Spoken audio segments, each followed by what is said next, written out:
राष्ट्रपति मुर्मू ने वक्फ बिल को दी मंजूरी।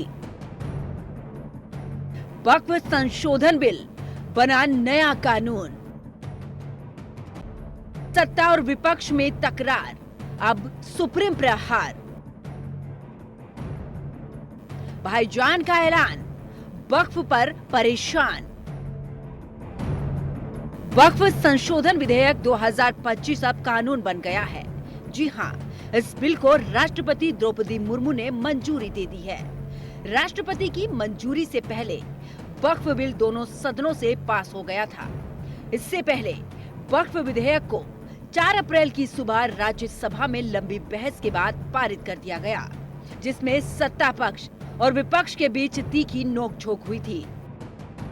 राज्यसभा में विधेयक पर करीब 14 घंटे तक बहस हुई और पक्ष में 128 और विरोध में 95 वोट पड़े, जिसके बाद इसे पारित कर दिया गया।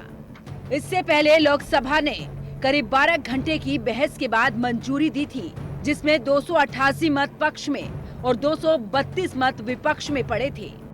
दोनों सदनों में बिल पर चर्चा के दौरान विपक्षी दलों की ओर से कड़ी आपत्तियां व्यक्त की गई, जिन्होंने विधेयक को मुस्लिम विरोधी और असंवैधानिक करार दिया, जबकि सरकार ने जवाब दिया कि ऐतिहासिक सुधार से अल्पसंख्यक समुदाय को लाभ होगा।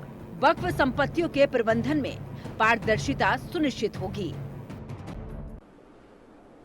वक्फ संशोधन विधेयक, जिसको पिछले 6 महीने से लगातार देश के सभी स्टेक होल्डर्स के साथ, हितधारकों के साथ, देश के अधिकांश राज्यों के ऑफिशियल के साथ और दिल्ली में 38 बैठकें की, कम से कम 284 स्टेक होल्डर्स के डेलीगेशन के साथ मिले।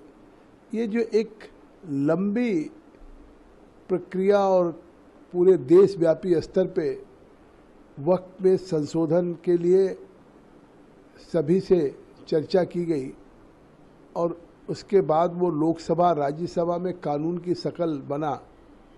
लेकिन आज जब ये महामहिम राष्ट्रपति श्रीमती द्रौपदी मुर्मू के द्वारा हस्ताक्षर हो गया, तो निश्चित तौर से ये आज का दिन ऐतिहासिक है। देश के लिए अब एक उस वक्त में एक बड़ा सुधार नरेंद्र मोदी जी की सरकार के द्वारा किया गया है, जिसका लाभ देश के गरीब, पसमानदा, ख़वातीन और बच्चों को, आर्फन को मिलेगा। इस कानून का सबसे बड़ा फ़ायदा है कि वक्फ जो करता था, जिसको वाकिफ़ कहते हैं, वाकिफ़ की इंटेंशन होता था कि हम अपनी कमाई का गॉड के नाम पे, अल्लाह के नाम पे वक्फ करते हैं और उसके इनकम से गरीब को, पिछड़ों को, मुसलमान को, महिलाओं को, बच्चों को एजुकेशन में, हेल्थ में या ज़रूरतमंदों को उसकी मदद मिले। तो वही शनिवार को इस कानून के प्रावधानों को लागू करने या उसे कार्यान्वित करने पर रोक लगाए जाने की मांग को लेकर सुप्रीम कोर्ट में 2 और याचिकाएं दाखिल की गई।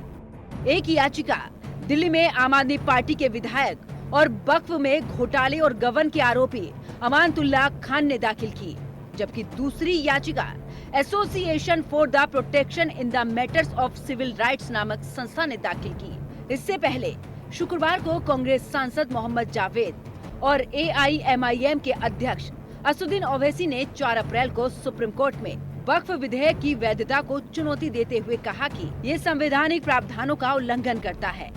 अपनी अलग याचिका में ओवैसी ने कहा कि विधेयक ने वक्फों और हिंदू, जैन और सिख धार्मिक और धर्मार्थ बंदोबस्तों को दी जाने वाली सुरक्षा को छीन लिया है। तो उधर मोहम्मद जावेद की याचिका में आरोप लगाया गया कि ये विधेयक वक्फ संपत्तियों और उनके प्रबंधन पर मनमाने प्रतिबंध लगाता है, जिससे मुस्लिम समुदाय की धार्मिक स्वायत्तता कमजोर होती है। दरअसल बिहार के किशनगंज से लोकसभा सांसद जावेद इस विधेयक पर गठित संयुक्त संसदीय समिति के सदस्य थे और उन्होंने अपनी याचिका में आरोप लगाया कि ये विधेयक किसी व्यक्ति के धार्मिक आचरण की अवधि के आधार पर वक्फ के निर्माण पर प्रतिबंध लगाता है। जितने भी कांग्रेस के तरफ से थे या अपोजिशन के तरफ से थे, सबने कहा ये अनकॉन्स्टिट्यूशनल है और ये रिलीजियस बॉडी है। जिस तरह आप गैर मुस्लिम्स में हिंदू भाई बहन हो या सिख भाई बहन हो, बुद्धिस्ट हो, जैन हो, सबको आज़ादी दे रहे हैं, तो हमारा आज़ादी कैसे छीन सकते हैं? जब कॉन्स्टिट्यूशन में ये सेफगार्ड है हमारे लिए, तो ये वायलेशन कैसे आप कर सकते हैं? आपके पास नंबर्स है तो इसका ये मतलब तो नहीं है कि आप कुछ भी पास करा लें, गैर कानूनी काम कर लें और हम लोग चैलेंज भी ना करें। तो हम लोग ने चैलेंज किया है और हमें उम्मीद है कि सुप्रीम कोर्ट इस पे चिंतन करेगी। सुप्रीम कोर्ट में दाखिल चारों याचिकाओं में जिस विधेयक को चुनौती दी गई थी, उन्हें तकनीकी तौर पर अपनी याचिका में सुधार कर वक्फ संशोधन विधेयक की जगह वक्फ संशोधन कानून शब्द का इस्तेमाल करना होगा, क्योंकि राष्ट्रपति के दस्तखत के साथ ही संसद के दोनों सदनों से पारित विधेयक कानून बन गया। याचिका दायर करते वक्त तक इसे राष्ट्रपति की मंजूरी नहीं मिली थी, लिहाजा ये तकनीकी मजबूरी वाली खामी थी। आज़ादी के बाद से अब तक रिकॉर्ड है, इतिहास है कि किसी विधेयक पे इतनी लंबी चर्चा लोकसभा राज्यसभा में नहीं हुई। तो इतनी चर्चा के बाद लोकसभा और राज्यसभा में देश के महाराष्ट्र हो, गुजरात हो, तेलंगाना, कर्नाटका, तमिलनाडु, असम, वेस्ट बंगाल, उड़ीसा, यूपी, बिहार, इतने राज्यों में ज्वाइंट पार्लियामेंट्री कमेटी गई, इतने लोगों से consultations, discussions, exchange of views, इतने विटनेसेस से मिले, इस्लामिक स्कॉलर हों, वाइस चांसलर हों, हर स्टेट के बार काउंसिल के लॉयर्स हों, फॉर्मर जजेज हों, all India Muslim personal law board से लेके जमायत उलमा हिंद से लेके ज़कात फाउंडेशन से लेकर के तमाम मुस्लिम तंजीम से, पसमानदा महासमाज से, मुस्लिम मंच से, कितनी तंजीम से मिले, इतने बड़े डिस्कशन से, इतने लोगों के साथ चर्चा करने के बाद हमने अपनी रिपोर्ट दिया। जो बिल हम अमेंडमेंट करके लाए थे उसको पास करा लेते, हमारा लोकसभा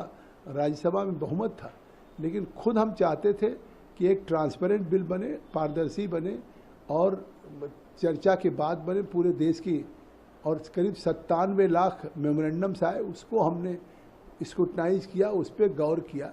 तो शायद किसी कानून को बनाने में इतनी बड़ी प्रक्रिया आज़ादी के बाद पहली बार हुआ, और ये मोदी जी के तीसरे कार्यकाल का सबसे महत्वपूर्ण विधेयक है, जो देश के एक बड़ी मतलब अल्पसंख्यक समाज के लोगों को, गरीबों को, पसमानदा को, महिलाओं को, ख़वातीन, बच्चों को एक बहुत बड़ा सुधारवादी कदम होगा और फायदा देगा।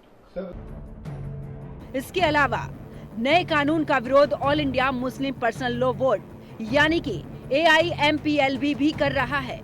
AIMPLB ने पूरे देश में अभियान और विरोध प्रदर्शन की घोषणा की है, जिसका उद्देश्य गलत सूचनाओं का मुकाबला करना और शांतिपूर्ण सक्रियता को बढ़ावा देना। हिंदी खबर की स्पेशल रिपोर्ट।